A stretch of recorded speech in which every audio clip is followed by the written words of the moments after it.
Hi guys, welcome back to DS civil services. आज के इस वीडियो में हम देखने वाले हैं कि रिसेंटली इंडिया का 100th रामसर साइट जो है वो डिक्लेयर किया गया, घोषित किया गया ऑन द 5 जून, जिस दिन हम वर्ल्ड एनवायरनमेंट डे सेलिब्रेट करते हैं।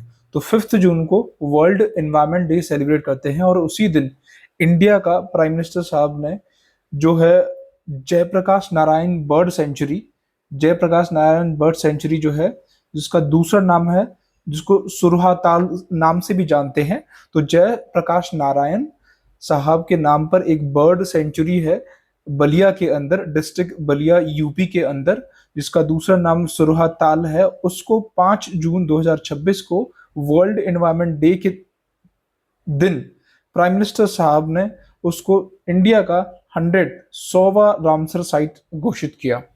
ठीक है, इसी के साथ जो है यूपी के अंदर जो है आपको ना 13 रामसर साइट देखने को मिलेंगे, जो कि यूपी को सेकंड सेकंड नंबर पर लाके खड़ा कर देते हैं। किस में?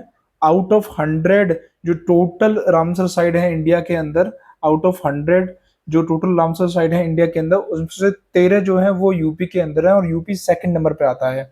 और तमिलनाडु जो है, तमिलनाडु आपको फर्स्ट नंबर पे देखने को मिलेगा और तमिलनाडु के अंदर आपको 20 रामसर साइट देखने को मिलती हैं।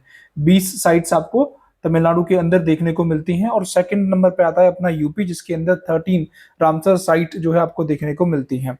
ठीक है, ग्लोबल नेशनल स्टैंडिंग जब देखें तो एशिया एशिया में जो है इंडिया लीड कर रहा है। इंडिया जो है सबसे लार्जेस्ट नंबर जो है अपने आप में 100 नंबर जो है एशिया के अंदर सबसे ज्यादा है और वर्ल्ड में ग्लोबल रैंकिंग देखें तो ग्लोबली थर्ड नंबर पर आता है, जिसमें जो है यूके के अंदर 176 रामसर साइट है और मैक्सिको के अंदर जो है 144 रामसर साइट्स हैं।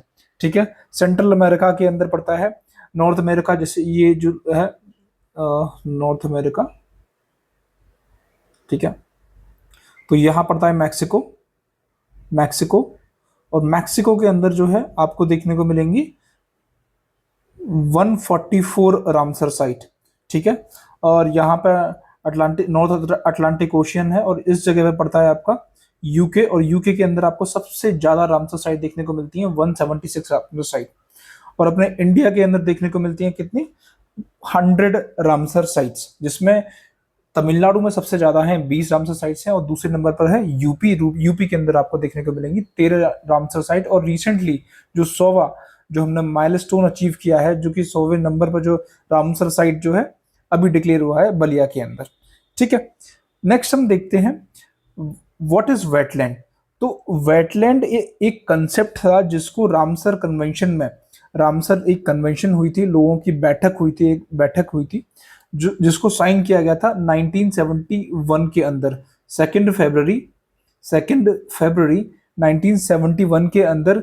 रामसर एक जगह है, रामसर एक जगह है ईरान के अंदर, ईरान के अंदर, और उस जगह पर इस कन्वेंशन को साइन किया था। और ऑफिशियली जो एक्शन में आया था वो आया था 21 दिसंबर 1975। और इंडिया ने तुरंत नहीं ज्वाइन किया था, इंडिया ने इसको बाद में ज्वाइन किया था 1 फरवरी 1982 में जाके इंडिया ने ज्वाइन किया था। करीबन 7 साल बाद जाके जो है इंडिया ने इसको ज्वाइन किया था। तो वेटलैंड जो होता है, इसको इसकी डेफिनेशन दी रामसर कन्वेंशन ने। लोग बैठे वहां पर ईरान में रामसर में जाके 1971 में, तो उन्होंने कहा कि जो वेटलैंड्स जो होंगी वो कोई भी एक मार्शी एरिया होगा उसको डिक्लेयर हम कर सकते हैं। ठीक है, मार्शी एरिया यानी कि दलदली एरिया जो हो सकता है, फैन वगैरह जो फैन वाले जो एरिया होते हैं, ठीक है, डेल्टास वगैरह वाले जो एरिया होते हैं उनको भी डिक्लेयर कर सकते हैं। पीटलैंड वाले जो एरियाज हैं उनको भी डिक्लेयर कर सकते हैं।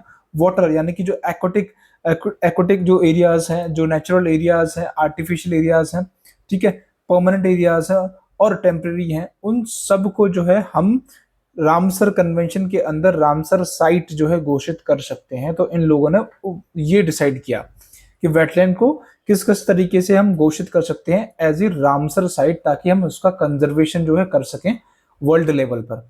ठीक है, इसी के साथ जो इसके जो रूल्स आते हैं, वेटलैंड रूल्स 2017 जो है वो इंडिया के अंदर आए, इंडिया ने लगाए वेटलैंड रूल 2017, जो कि एक्सक्लूड करते हैं इंडिया के अंदर, एक्सक्लूड करते हैं किसको, रिवर चैनल्स को, ठीक है, पैडी के फील्ड्स जो हैं, ठीक है, धान की जो खेती है उसको, water bodies created for irrigation and aquaculture. तो इस तरीके की जो वाटर बॉडीज हैं जहाँ पर रिवर चैनल्स हों, पैडी फील्ड्स हों, क्योंकि पैडी में भी जो है पानी भरा रहता है, ऑलमोस्ट काफी पानी की जरूरत पड़ती है धान की खेती में, ठीक है, तो उसमें भी उसको भी एक्सक्लूड करता है। वाटर बॉडीज जो कि इरिगेशन के लिए बनाई गई हों, ठीक है, जैसे कि मान लो आपने पोखर बना दी है इरिगेशन के लिए, ठीक है, सिंचाई के लिए, तो वो भी उसके अंदर नहीं आएगा, रामसर के अंदर नहीं आएगा। ये हमने वेटलैंड्स रूल 2017 में इन इन चीजों को एक्सक्लूड कर दिया इसकी डेफिनेशन से, ठीक है। कोई भी एक्वाकल्चर जो होगा वो एरिया भी इसके अंदर नहीं आएगा। नेक्स्ट हम देखते हैं सुरवा ताल, दूसरा नाम जो था उसका सुरवा ताल था। इसकी इकोलॉजी और बायोडाइवर्सिटी की कुछ कुछ इंपॉर्टेंट बातें जो हैं उनको हम थोड़ा सा जल्दी से देखते हैं। तो फॉर्मेशन किसका, इसका जैसे एक लार्ज बॉडी थी और नेचुरल ऑक्सबो लेक थी। ऑक्सबो लेक क्या होती है, तो जैसे मान लो ये एक रिवर है, ठीक है, ये एक रिवर है और इसकी कोर्स इसका इस तरीके से है, ठीक है। रिवर जो है वो सांप की तरह चलती है, हम सभी जानते हैं सांप की तरह चलती है, ठीक है। मान लो ये चल रही है इस तरीके से सांप, इसको सिनाइल और इसको बोलते हैं मेंडरिंग, मेंडरिंग, ठीक है। अब मान लो यहाँ पे कोई पत्थर वगैरह आ गया, कुछ आ गया, तो और यहाँ पे मान लो इसने सेडिमेंट्स जमा कर दिए और ये जो कोर्स काट के, ये वाला जो हिस्सा काट के ये सीधा इस तरीके से आ गई, ठीक है, ये हिस्सा काट के सीधा यहाँ पे सेडिमेंट जमा कर दिया, ये हिस्सा काट के सीधा इस जगह पे आ गई, तो क्या होगा, इस तरीके से फॉर्मेशन हो जाएगा, ठीक है, इस तरीके से फॉर्मेशन हो जाएगा रिवर का, इस तरीके से। और यहाँ पे जो है वो यहाँ पे जो सेडिमेंट्स थे और यहाँ पे जो है वाटर, तो पानी भरा रह गया इस जगह पे। आपने देखते होंगे नदियों के किनारे जो है एक थोड़ा सा मतलब सेडिमेंट्स जम जाते हैं और एक साइड में जो है वो पानी भरा रह जाता है, उसी भरे हुए पानी को बोलते हैं ऑक्सबो लेक, और वो नेचुरल होता है। तो एक लार्ज नेचुरल ऑक्सबो लेक, ये जो तुरहा जो ताल था बलिया के अंदर, वो भी गंगा रिवर बेसिन, गंगा नदी के द्वारा ही बना था और इसको सेंचुरी डिक्लेयर किया गया था 1991 के अंदर, 1991 के अंदर।